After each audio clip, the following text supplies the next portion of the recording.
ಹಾಸನದಲ್ಲಿ ಸಮಾವೇಶದ ನಂತರ ಜೆಡಿಎಸ್ ನಾಯಕರುಗಳು ಮಂಡ್ಯಕ್ಕೆ ಬಂದರು.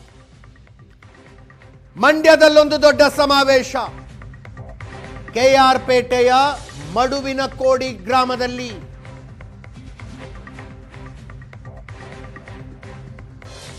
ಸಮಾವೇಶಕ್ಕೆ ಬಂದ ನಿಖಿಲ್ ಕುಮಾರಸ್ವಾಮಿ ಅವರಿಗೆ ಕಾರ್ಯಕರ್ತರು ಅದ್ದೂರಿ ಸ್ವಾಗತ ಕೋರಿದ್ರು. ಕ್ರೇನ್ ಮೂಲಕ ಕೊಬ್ಬರಿ ಬೆಲ್ಲದ ಹಾರ ಹಾಕಿ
ನೀವೆಲ್ಲರೂ ಕೂಡ ಜನತಾದಳ ಪಕ್ಷವನ್ನ ಕಟ್ಟಿ ಬೆಳೆಸಿದ್ದೀರಿ. ಜನರ ಹತ್ರ ಹೋಗ್ತಕ್ಕಂಥದಕ್ಕೆ ಇವತ್ತು ಒಂದು ಪ್ರಾದೇಶಿಕ ಪಕ್ಷ ಜನತಾದಳ ಪಕ್ಷ ಮುಂದಿನ ದಿನಗಳಲ್ಲಿ ಇನ್ನೂ ಹತ್ರ ಹೋಗ್ತಕ್ಕಂಥ ಒಂದು ಪ್ರಯತ್ನವನ್ನ ಮಾಡಬೇಕಾಗ್ತದೆ.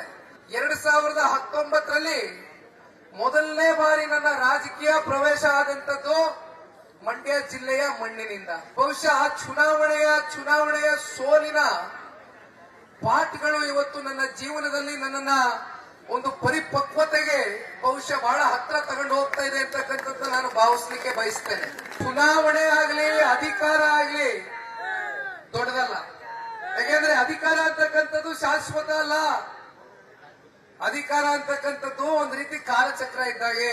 3 ಸೋಲುಗಳಾದ್ರೂ ಕೂಡ ನಾನು ಎದೆಗುತ್ತಕ್ಕಂಥ ಪ್ರಶ್ನೆ ಇಲ್ಲ. ನೀವೆಲ್ಲರೂ ಈ ತೋರಿಸ್ತಕ್ಕಂಥ ಈ ಪ್ರೀತಿ ವಿಶ್ವಾಸವನ್ನ ಉಳಿಸ್ಕೊಂಡು ಹೋಗ್ತಕ್ಕಂಥ ಕೆಲಸ 100ಕ್ಕೆ 100ರಷ್ಟು ನಿಮ್ ಜೊತೆಯಲ್ಲಿ ನಿಂತು ಮಾಡ್ತೇನೆ. 100ರಷ್ಟು ಕುಮಾರಣ್ಣ ಅವರು ನಿಮ್ ಜೊತೆಯಲ್ಲಿ ಇರ್ತಾರೆ. ಮುಂದಿನ ದಿನಗಳಲ್ಲಿ ಅವರನ್ನ ಮುಖ್ಯಮಂತ್ರಿಯ ಒಂದು ಸ್ಥಾನದಲ್ಲಿ ಇದು ನಿಖಿಲ್ ಕುಮಾರಸ್ವಾಮಿ ನೋಡಬೇಕು ಅಂತಕ್ಕಂಥದ್ದು ಹೇಳ್ತಾ ಇಲ್ಲ. ಯಾಕಂದ್ರೆ 2 ಬಾರಿ ಈ ರಾಜ್ಯದಲ್ಲಿ ಮುಖ್ಯಮಂತ್ರಿ ಆಗೋಗಿದ್ದಾರೆ ಕುಮಾರಣ್ಣ ಅವರು. ಮಂಡ್ಯ ಜಿಲ್ಲೆಯ ಯುವ ಸಮುದಾಯ ಬೆಳಿಬೇಕು ಅಂದ್ರೆ ಜನತಾದಳ ಪಕ್ಷ ಮಂಡ್ಯ ಜಿಲ್ಲೆಯಿಂದ ಹೊರಗಾಕಬೇಕಂತೆ. ಜನತಾದಳ ಪಕ್ಷವನ್ನ ರಾಜಕೀಯವಾಗಿ ಮುಗಿಸ್ಬೇಕಂತೆ. ಅಲ್ಲರೇ ಉಸ್ತುವಾರಿ ಮಂತ್ರಿಗಳೇ, ನಿಂತರ ಒಂದು ಕೋಟೆ ಕಟ್ಕೊಂಡು ಕುಮಾರಣ್ಣ ಅವರು ಯಾವತ್ತೂ ಕೂಡ 2019ರಲ್ಲಿ ಮನ್ಸು ಮಾಡಿದ್ರೆ ಒಳಗಡೆ ಅಡ್ಜಸ್ಟ್ಮೆಂಟ್ ಮಾಡ್ಕೊಂಡು ರಾಜಕಾರಣ ಮಾಡ್ಕೊಂಡು ಗೆದ್ದು ಬರ್ಬೋದಾಗಿತ್ತು. ಇದೇ ನಿಖಿಲ್ ಕುಮಾರಸ್ವಾಮಿ, ಮಿಸ್ಟರ್ ಚಲುವರಾಯಸ್ವಾಮಿ,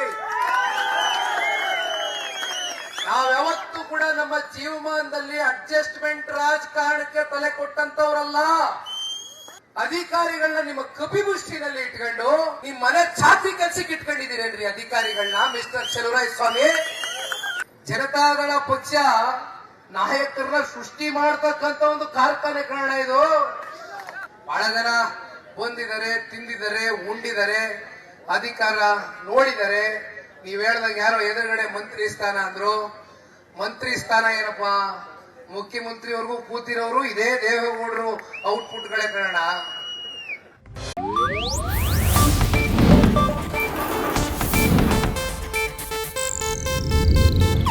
ಇದು ಏಷ್ಯಾನೆಟ್ ನ್ಯೂಸ್ ನೆಟ್ವರ್ಕ್ ಪ್ರಸ್ತುತಿ.